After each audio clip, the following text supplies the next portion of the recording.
महाराज म्हणतात आम्ही पुण्य धर्म म्हणजे तो परमार्थ केला, पण कसा केला? संसार करत नाही, प्रपंच करत नाही, संसाराच्या नावे घालून या शून्य वाढता हा पुण्य धर्म केला महाराज.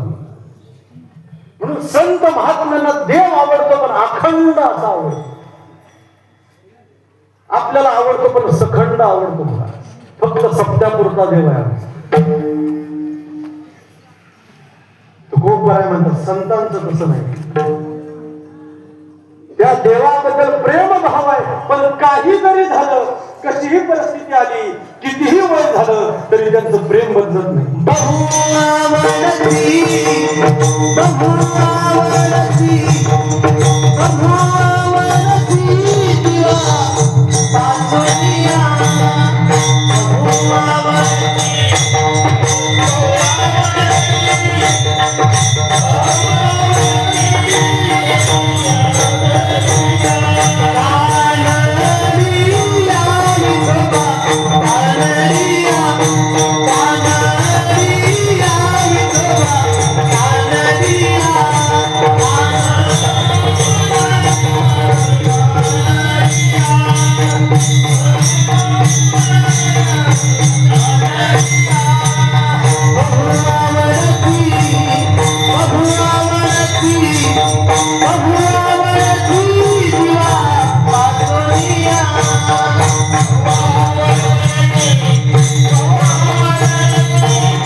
महात्म्यांवरती प्रेम, देवावरती प्रेम. देह जावो अथवा राहो, देव गेला तरी महाराज तुकोपर्यंत देवोनिया जीव वडिले साधेला ठाव. त्या भगवान परमात्म्यासाठी आमच्या वाडवडिलांनी जीव दिलाय महाराज. म्हणजे जीवापेक्षा जास्त प्रेम त्या देवावरती असतं आणि ते अखंड असतं महाराज. अखंड त्याला फार महत्व आहे. अखंड शब्दाला फार किंमत आहे. आपलं देवावरती प्रेम आहे पण अखंड नाही, हा प्रॉब्लेम आहे. बघा एखादा लहान मुलगा आहे 2-3 वर्षाचा, तो लहान मुलगा महाराज आईशिवाय राहू शकत नाही. म्हणजे सकाळी झोपेतून उठला तरी आई आई करतच रडतो उठतो. त्याला आंघोळ घालायचं असेल तरी आईच लागते. नाश्ता खाऊ घालायचा असेल तरी आईच लागते. शाळेत घेऊन सोडायचं असेल तर आईच लागते. परत घेऊन यायचं तर आई लागते. दुपारी झोपवायचं असेल तरी आई लागते. आईशिवाय तो एक क्षणभरही थांबत नाही महाराज. तो लहान आईला त्या गोष्टीचा अभिमान वाटत असतो मला. आई शेजारच्या बाईला अभिमानाने सांगते, अगं काय करावं या कारट्याला, मी काय आयुष्याला पुरणार आहे का, माझ्याशिवाय राहतच नाही. कार्ट म्हणत असते पण मनातून प्रेम असतं महाराज. आईला सांगायचं असतं माझ्याशिवाय राहत नाही, म्हणजे माझ्यावर किती प्रेम आहे मनाचं ते आईला दाखवायचं असतं. पण त्या आईला थोडस सांगावं लागतं की थांब 25-30 वर्ष त्याचं वय होऊ दे, त्याचं लग्न होऊ दे आणि मग सांग किती प्रेम आहे. म्हणजे जेवढं प्रेम लहानपणी त्या मुलाचं आईवरती असतं. मी म्हणत नाही सगळं प्रेम नसतं होतं, पण तेवढं प्रेम खरं सांगा लग्न झाल्यावर राहतं का महाराज? मुलांचं प्रेम आई वडिलांवर तेवढं असतं तर वृद्धाश्रम निघलेच नसतं. वृद्धाश्रम निघणं म्हणजे आपल्या समाजाला कलंक आहे. कलंक डाग आहे खूप मोठा वृद्धाश्रम समाजात निघणं. असं विचार तर नको. मला काय सांगायचंय की लहान मुलाचं आईवरती, त्या मुलाचं आईवरती लहानपणी जेवढं प्रेम आहे तेवढं मोठं झाल्यावर राहत नाही महाराज. त्या प्रेमाची विभागणी होते. त्यातलं थोडंसं प्रेम परत बायकोला जातं, परत थोडंसं प्रेम मुलावरती, परत थोडस प्रेम नातवावरती, म्हणजे त्या प्रेमाची विभागणी होती मला. म्हणजे तुमचं आमचं प्रेम काय होतं, वयानं बदलतं. वय बदललं की आमचं प्रेम बदलतं, परिस्थिती बदललं की आमचं प्रेम बदलतं, देश बदलला की आमचं प्रेम बदलतं, काळ बदलला की आमचं प्रेम बदलतं. पण तुकोबराय सांगतात की जे प्रेम वयानं बदलत नाही, जे प्रेम काळानं बदलत नाही, जे प्रेम परिस्थितीनं बदलत नाही, जे प्रेम देशानं बदलत नाही, असं प्रेम त्या संत महात्म्याचं कुणावरती असतं, तर त्या संत देवावरती असतं. आणि म्हणून तुकोबराय म्हणतात, ज्यांचा आवडता देव अखंडित प्रेम भाव, अखंड प्रेम त्या देवावरती त्या संतांचं असतं. म्हणून तुकोबराय म्हणतात, या जगामध्ये भाग्यवंत असं कोण असेल, ते भाग्यवंत.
भाग्यवंते सरते पुरते धनविते. तुकोबराय म्हणतात, या जगामध्ये भाग्यवंत कोण असेल तर तेच, आणि तेच म्हणजे कोण, तर संत महाराज. तीच भाग्यवंत आहे, तीच शब्द आहे, तीच भाग्यवंत आहे. आणि त्या संतांशिवाय दुसरं भाग्यवंत कोणी नाही. तुकोबराय भाग्यवंत कुणाला म्हणायचं सांगतात महाराज आपल्या घरात. भाग्यवंत म्हणून तया शरण गेले पंढरीराया. जे पंढरीरायाला शरण गेलेत तेच भाग्यवंत आहेत. आणि मग कोण शरण गेले पंढरीरायाला, केवळ आणि केवळ संत शरण गेलेत महाराज. आणि तेही अनन्य भावानं त्या देवाला शरण गेलेले आहेत. महाराज म्हणतात, माझी सेवा लौकिकापुरती नाही. आता आम्ही सेवा करतो ती सगळी लौकिकाची सेवा आहे महाराज.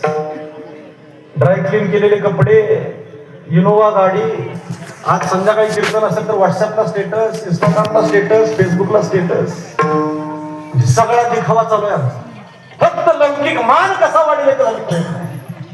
पण तुकोबराय देवाला ठाणकावून सांगताय, लौकिका पुरती नुहे माझी सेवा, अनन्य केशवा दास तुझा. देवा, मी अनन्य भावानं तुझा दास आहे. अनन्य या शब्दाचा अर्थ आहे अन्य आश्रयानाम त्यागो इति अनन्य. म्हणजे सगळ्या आश्रयाचा त्याग करून केवळ आणि केवळ त्या पांडुरंग परमात्म्याशी एकनिष्ठ आहे आणि एकनिष्ठतेने त्या भगवान परमात्म्याला शरण गेले. म्हणून तुकोबरा म्हणतात तीच भाग्यवंते. आणि पुढं सांगतायत सरती पुरती धनविद्ये. त्या संतांकडे धनही आहे आणि त्या संतांकडे वित्तही आहे. आता समाजाचा बराचसा मोठा गैरसमज आहे की वारकरी किंवा संत हे गरीब असतात किंवा ज्यांच्याकडे काही नाही म्हणून ते भजन कीर्तन करतात असा समज असतो.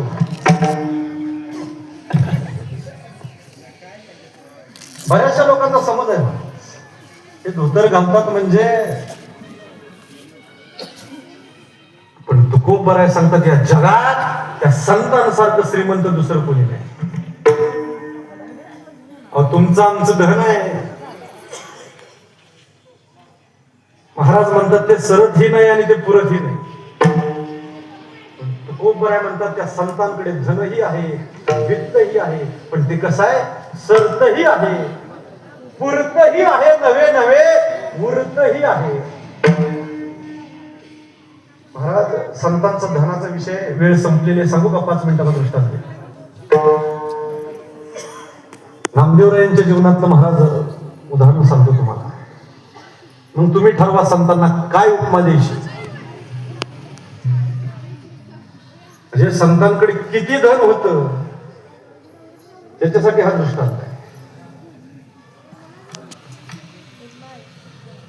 संत नामदेव महाराज आणि त्यांच्या पत्नीचं नाव आई साहेब राजाई.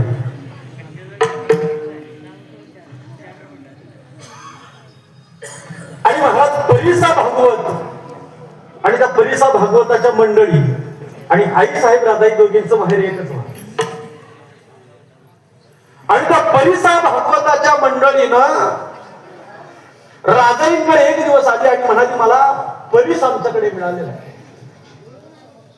परीस कशाला म्हणतात माहितीये का त्या अगोदर सांग. म्हणजे तो परीस हा एक दगड आहे. तो दगड असा आहे की त्या दगडाचा स्पर्श त्या लोखंडाला झाला की त्या लोखंडाचं काय होतं सोनं होतं. महाराज आता नामदेव महाराजांच्या घरची परिस्थिती हलाखीचीच महाराज त्या काळात. आता परीस मिळाला कोणाला नको वाटतं. आई साहेब राजाईने तो परीस स्वीकारला. दे म्हणते परिसा भागवताच्या मंडळीत तो परीस दिला. तुला जेवढं पाहिजे तेवढं सोनं कर आणि 2 दिवसांनी माझा मला परीस परत दे म्हणते. हरकत नाही. आई साहेब राजाईने तो घरी परीस आणला. घरामध्ये जेवढ्या वस्तू लोखंडाच्या होत्या सगळ्या सोन्याच्या केल्या. सोन्याकडे गेल्या त्या लोक सोन्याच्या वस्तू मोडल्या त्याच्यातून काही धन प्राप्त झालं. आणि महाराज ते पैसे मिळाल्यानंतर जातानाच त्या किराणा दुकानातून किराणाचं सामान घेऊन घरी गेले. हालाकीची परिस्थिती महाराज. आणि त्या दिवशी घरामध्ये पुरणपोळीचा स्वयंपाक केला. सगळ्या गल्लीमध्ये घमघमाट महाराज त्या सुगंध पुरणपोळीचा स्वयंपाकाचा.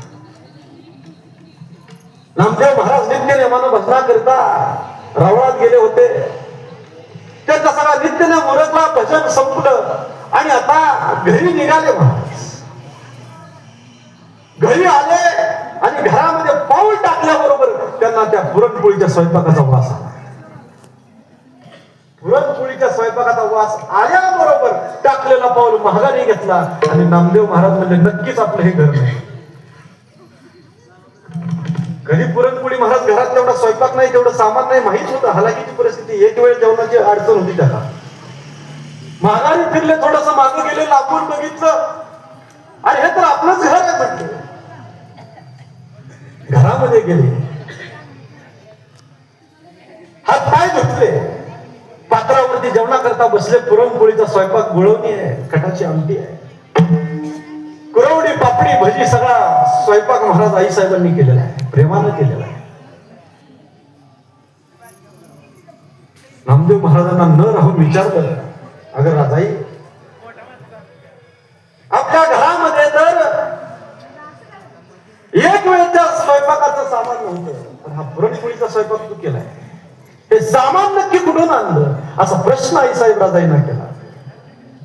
राजाईंनी सुद्धा महाराज खरी हकीकत सांगितली की परिसा भागवताच्या मंडळी आल्या होत्या, त्यांनी मला परीस दिला आणि त्या परिसानं मी लोखंडाचं सोनं केलं आणि ते सोनं विकून हा बाजार आणला.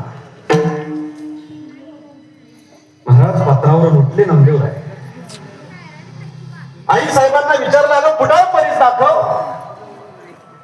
राजाईंना वाटलं की आपल्या मालकाने सुद्धा कधी परीस बघितला नाही, कुतूहला पोटी बांधत असतील, म्हणून पळत गेले आणि कपाटामध्ये लपवून ठेवलेला तो परीस आणला, नामदेवरायांच्या हातावरती ठेवला. नामदेवरायांनी महाराज त्या परीसाकडे काळा एका पांढऱ्या डोंगून सुद्धा पाहिलं नाही. जसा हातामध्ये पडला तसा महाराज त्या चंद्रभागेच्या वाळवंटामध्ये भिरदिशी भिरकावून दिला आणि त्या वाळवंटाच्या दगडामध्ये टाकून दिला. काय टाकून दिला? महाराज आम्हाला 1 रुपया दिसलं तर आम्ही तासभर त्याच्यावर पाय ठेवून उभं राहतोय. परीस नामदेवरायांनी चंद्रभागेच्या वाळवंटामध्ये टाकून दिला. 2 दिवस गेले. ठरल्याप्रमाणे परिसा भागवताच्या मंडळी आल्या. राजाई, अगं तुझं काम झालं असेल तर माझा मला परीस देऊन टाक. राजाईने सांगितलं, अगं क्षमा, माझ्या मालकाने तो परीस चंद्रभागेच्या वाळवंटात टाकून दिलाय. आता परीस कुठे टाकून देण्याची गोष्ट आहे. परिसा भागवताच्या मंडळींना वाटलं नक्कीच ही खोटं बोलतीये, परीस यांना ठेवून घ्यायचंय म्हणून खोटं बोलते म्हणून महाराज दोघींची कडाक्याची भांडणं सुरू झाली. बोलता बोलता भांडण सुरू झालं. भांडणाचं रूपांतर शिव्यामध्ये, शिव्याचं रूपांतर धराधरीमध्ये झालं. महाराज सगळे शेजारी पाजारी गल्ली गोळा झाली. बघता बघता ती बातमी कोणीतरी नामदेवरायांना रावळामध्ये जाऊन सांगितली की अहो तुमच्या घरी भांडणं चालू आहे. नामदेवराय धावतच आले. पाहतायत तर परिसा भागवताची मंडळी आणि नामदेवरायाच्या मंडळी आई साहेब राजाई दोन्हींची भांडण चालू आहे. कशावरून भांडण चालू तर परिसावरून चालू आहे. नामदेवराय आले म्हणले भांडू नका, काय झालंय? परिसा भागवताच्या मंडळीने सांगितलं की माझा परीस तुमच्या मंडळीने म्हणजे राजाईने मी दिलेला आहे आणि तू माघारी काय द्यायला तयार नाही. नामदेवराय म्हणले हरकत नाही, मी तो परीस टाकलाय, वाळवंटात टाकलाय, चला म्हणले. महाराज सगळी ती दिंडी वाळवंटामध्ये गेली. परिसा भागवत त्याच्या मंडळी, नामदेवराय त्यांच्या मंडळी आणि सगळे शेजारी पाजारी महाराज त्या ठिकाणी गोळा झाले होते. सगळे चंद्रभागेच्या वाळवंटामध्ये गेले आणि महाराज नामदेवरायांनी त्या चंद्रभागेच्या वाळवंटामध्ये असणारे जे दगड आहेत, एक ओझरभर दगड असे हातामध्ये घेतले आणि परिसा भागवतांना विनंती केली की घ्या, त्यात तुमचा कोणता परीस आहे तो घ्या. परिसा भागवत म्हणले एकतर आमचा परीस घेतलाय ते घेतलाय, वरून आमची चेष्टा करताय. ते चंद्रभागेचे दगड आम्हाला दाखवताय आणि याचा परीस घ्या म्हणताय. नामदेवराय म्हणले अहो खरंच हे परीस आहेत, तुम्हाला काय करायचं परीक्षा घेऊन बघा. महाराज त्या ओंजळीतला एक दगड परिसा भागवतांनी घेतला, लोखंडाला लावून बघितला. लोखंडाला लावल्याबरोबर त्या लोखंडाचं सोनं झालं. महाराज ओंजळभर दगड आहे. दुसरा घेतला, दुसरा लावून बघितला, त्याचंही सोनं झालं. तिसरा घेतला, तो लोखंडाला लावून बघितला, त्याचंही सोनं झालं. काय आश्चर्य महाराज. ओंजळीमध्ये जेवढे दगड होते त्या सगळ्या दगडांचा नामदेवरायांच्या हाताला स्पर्श झाल्याबरोबर परीस झाले. त्या परिसा भागवताच्या तोंडाला पाणी सुटलं आणि सगळी ओंजळ महाराज घ्यायला लागले हातामध्ये. नामदेव महाराज म्हणले नाही, ओंजळीला हात लावू नका. तुमचे किती परीस होते? एक होता, त्यातला एकच घ्यायचा. एक घेतला आणि राहिलेले सगळे दगड महाराज परत चंद्रभागेच्या वाळवंटात टाकून दिले. मला एक प्रश्नाचं उत्तर द्या. ज्यांच्या हाताचा स्पर्श झाल्यानंतर एका दगडाचं नाही संपूर्ण वाळवंटाचं जर परीस होत असेल तर त्यांना तुम्ही हजारोपती म्हणणार, लखपती म्हणणार का करोडपती म्हणणार? त्यांच्या संपत्तीचं काय माप लावणार तुम्हाला? त्यांच्या संपत्तीचं तुम्ही माप लावू शकत नाही. म्हणून तुकोबराय त्यांचं वर्णन करतात, सरती पुरती धनविद्ये. आणि अशा संत महात्म्यांची जर सेवा तुम्ही जीवनामध्ये तर तुकोबराय म्हणतात वेगळी देवाची सेवा करण्याची गरज लागत नाही. कारण त्या संत महात्म्यांची केलेली सेवा आपोआप देवाला प्राप्त होते. पण तुका म्हणे देवा त्यांची केली पावे सेवा. त्यांची सेवा केली आपोआप देवा पावे. कारण मगाशी सांगितलं की संत आणि देव वेगळे नाहीत. आपले पाय दोन आहेत पण चालणं किती आहे? एकच आहे. डोळे दोन आहेत पण बघणं एक आहे. कान दोन आहेत पण ऐकणं एक आहे. तसं तुकोबराय म्हणतात नावं दोन आहेत देव आणि संत पण ते स्वरूपानं एकच आहेत. तसं तुकोबराय म्हणतात की त्या देवा संत महात्म्यांची केलेली सेवा आपोआप देवाला प्राप्त होते.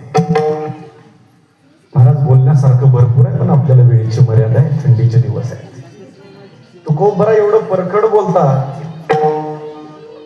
आता देवपूजा करणं धर्म आहे का अधर्म आहे महाराज? देवपूजा करणं हा धर्म आहे का अधर्म आहे? धर्माचं काम आहे महाराज. पण तुकोबरायांची एवढी परखड भाषा आहे. तुकोबराय म्हणतात संतांना डावलून जर देवाची पूजा केली, काय म्हणतात? संतांना डावलून जर देवाची पूजा केली तर ती देवाची केलेली पूजा सुद्धा अधर्म ठरतो महाराज. संतांचा अतिक्रम देव पूजा तो अधर्म. पण तुकोबराय जीवनामध्ये त्या देवापेक्षा सुद्धा जास्त महत्व कुणाला देतात तर त्या संतांना देतात. आणि ते संत कसे आहेत तर त्या संतांची केलेली सेवा आपोआप देवाला प्राप्त होते.